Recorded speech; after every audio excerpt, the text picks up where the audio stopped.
Assalamualaikum warahmatullahi wabarakatuh. Selamat pagi, selamat siang, selamat sore, selamat malam Bapak Guru hebat dimanapun Bapak Ibu Guru berada. Oke Bapak Ibu Guru, kembali lagi dengan channel saya Amna Mawilda SPD. Baik Bapak Ibu Guru, hari ini kita akan belajar bagaimana membagi jam proyek dan bagaimana pelaksanaannya di sekolah dasar. Simak baik-baik ya Bapak Ibu.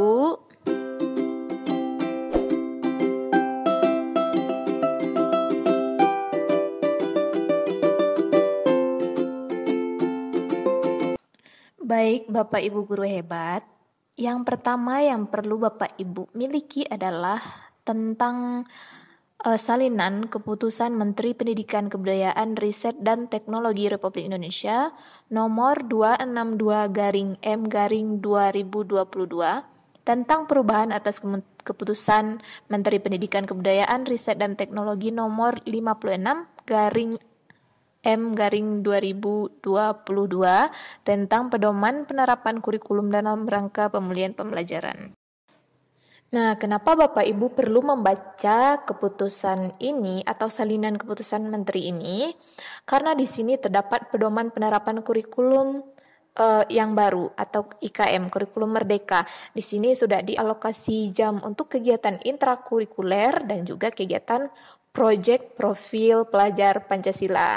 Nah, tentu Bapak Ibu Guru sudah memiliki kan tentang pedoman ini. Nah, kita akan coba lihat apa isi yang ada dalam keputusan Mendikbudristek ini nomor 262.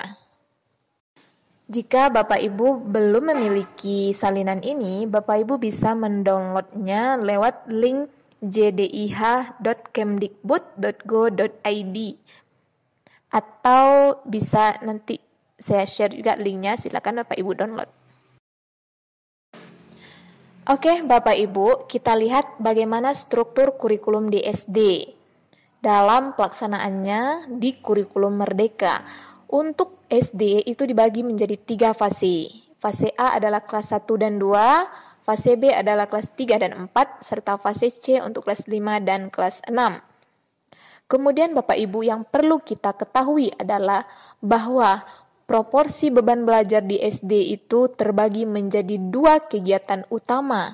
Yang pertama adalah pembelajaran intrakurikuler dan yang kedua adalah proyek penguatan profil pelajar Pancasila yang mana waktunya dialokasikan sekitar 20% Bapak Ibu dari beban belajar per tahun. Nah, untuk pembelajaran intrakurikuler, Bapak Ibu Guru akan mengacu pada CP yang sudah disediakan oleh pemerintah.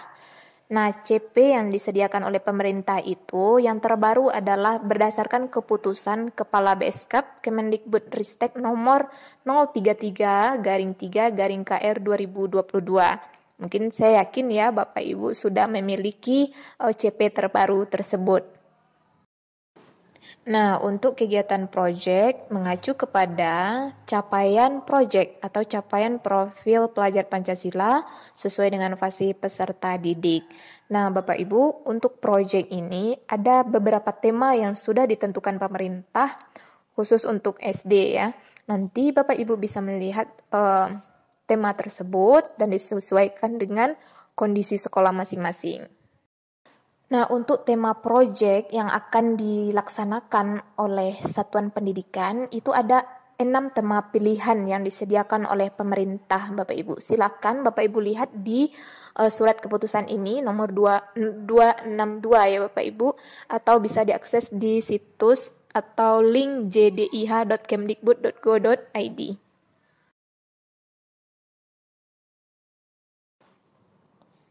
Oke, inilah alokasi waktu jam pelajaran khusus kelas 1, fase A, Bapak Ibu. Ada alokasi waktu intrakurikuler per tahun, ada alokasi proyek penguatan profil pelajar Pancasila per tahun, dan total jam pelajaran per tahun. Nah, Bapak Ibu Guru, kenapa di sini pemerintah membagi ya alokasi waktu itu, yang pertama intra, yang kedua project, agar pada pelaksanaannya kita tidak mengambil jam project ini untuk kegiatan intra, Bapak Ibu. Makanya di sini jelas terpisah ya antara intra dengan kegiatan project. Nah, kita lihat yang pertama, pendidikan agama Islam. Agama Kristen sampai agama Konghucu itu alokasi waktu intra selama setahun itu adalah 108 jam pelajaran atau seminggu itu sekitar 3 JP. Kemudian untuk proyeknya 36 JP per tahun, berarti kita lihat pendidikan Pancasila. Pendidikan Pancasila total jam intra 144 jam pelajaran per tahun.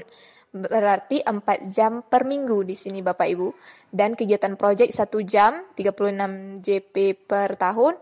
Total JP per tahun itu adalah 180 JP. Nah, di sini berarti pembelajaran intra yang mengacu kepada terlaksananya CP itu 4 JP per minggu Bapak Ibu untuk pendidikan Pancasila. Sedangkan 1 jam proyek itu ini tidak berkaitan dengan materi pelajaran ya. Yang proyek tetap mengacu pada tema yang sudah disediakan pemerintah. Begitu juga dengan bahasa Indonesia, 216 JP per tahun, 6 JP per minggu. Dan 2 JP untuk project. Ini adalah total JP per tahun. Matematika berarti 4 JP per minggu, ya. Totalnya 144, ini khusus intra, dan projectnya 1 JP. PJOK sama dengan agama, kemudian seni budaya juga sama dengan agama, kemudian ada bahasa Inggris dan muatan lokal.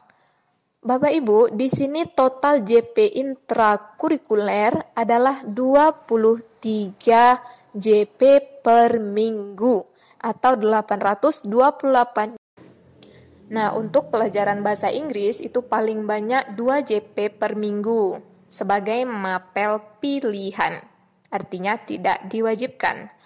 Tapi lebih baik kita laksanakan ya Bapak Ibu karena akan kita laksanakan juga kan. Kemudian untuk muatan lokal, total JP tidak termasuk mata pelajaran bahasa Inggris. Berarti muatan lokal itu adalah tambahan yang diselenggarakan oleh satuan pendidikan. Nah, seperti itu. Oke, selanjutnya Bapak Ibu kita lihat jam project, total jam per tahun. Nah, di sini 252 JP per tahun. Ini adalah total jam project. Nah, perlu Bapak Ibu ketahui bahwa tema project untuk sekolah dasar itu minimal adalah 2 tema, Bapak Ibu. Minimal 2 tema. Misal, temanya kearifan lokal dan kewirausahaan misalnya. Maka, tema yang 1 kita letakkan di semester 1, kemudian yang 1 lagi di semester 2. Maka Bapak Ibu Guru bagi 252 ini dibagi 2. Nah, berarti dapatlah jam project per semester. Setelah dibagi, dapatlah 126 JP per semester Bapak Ibu. Jadi, 1 semester itu kan ada 18 minggu ya Bapak Ibu.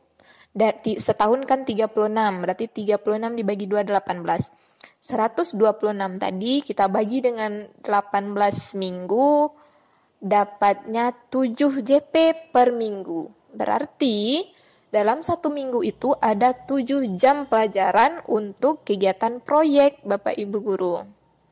Tapi bolehkah misalnya jam proyek di semester 1 lebih banyak dari semester 2? Boleh. Karena kita melaksanakannya itu fleksibel. Pemerintah menetapkan jam proyek selama. Nah, sampai di sini bisa dipahami ya Bapak Ibu. Sekarang mari kita lihat, ini adalah jadwal pelajaran yang sudah saya buat selama 1 minggu dan juga kegiatan proyeknya di mana gitu ya. Mari kita lihat. Dan Bapak Ibu Guru tidak harus mengikuti ini saya hanya berbagi, ini kegiatan di sekolah saya sendiri. Dan di sekolah Ibu Guru bisa jadi berbeda jam proyeknya, bisa jadi sekali 2 minggu, atau sekali sebulan, atau 1 kali 1 semester, itu tergantung pelaksanaannya pada satuan pendidikan masing-masing. Nah, Bapak Ibu Guru, ini adalah jadwal kegiatan intrakurikuler dan kegiatan proyek di sekolah saya sendiri.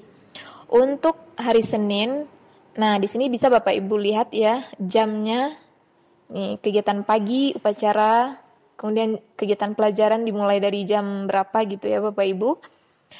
Di sini terlihat bahasa Indonesia 6 jam ya. Ini udah terbagi 6.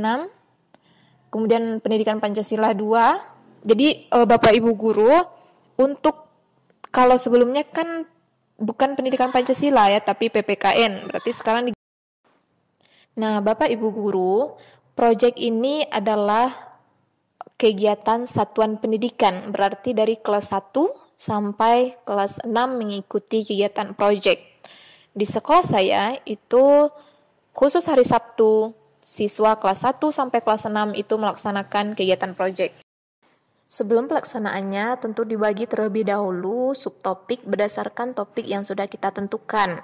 Kemudian dibagi materinya dengan jumlah pertemuan selama 1 semester. Nah, barulah lahir modul proyek Bapak Ibu. Nah, setiap minggu modul itulah yang kita gunakan mulai dari kelas 1 sampai kelas 6. Oke, Bapak Ibu, demikian proyek atau pembagian waktu proyek dan pelaksanaannya yang dapat saya sampaikan. Terima kasih.